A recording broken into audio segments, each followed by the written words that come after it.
بيرجع لك باجابات ونتائج في لمح البصر. ايه اللي مختلف يعني في فكره تشات جي بي تي؟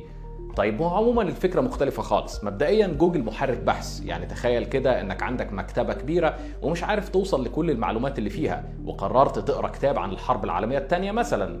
كل اللي هتعمله هتطلب من جوجل يرشح لك كتب عن الحرب العالميه الثانيه. جوجل هيطلع لك النتائج ويقول لك ده الكتاب، اتفضل اقراه.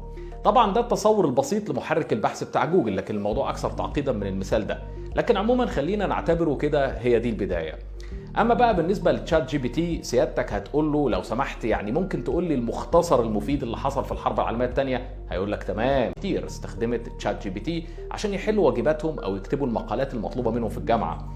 وزي ما انت شايف كده المقالات والاجابات مش سهل انك تعرف انها مكتوبه بالذكاء الاصطناعي، خصوصا لما يبقى عندك كمان ادوات تانية للذكاء الاصطناعي بتقدر تعمل حاجه اسمها بارافريزنج، يعني تغيير في الصياغه للي مكتوب بالتشات جي بي. علشان ما يبقاش بقى نفس الكلام اللي مكتوب برضه زي بعضه او يتكشف انه منقول زي ما هو.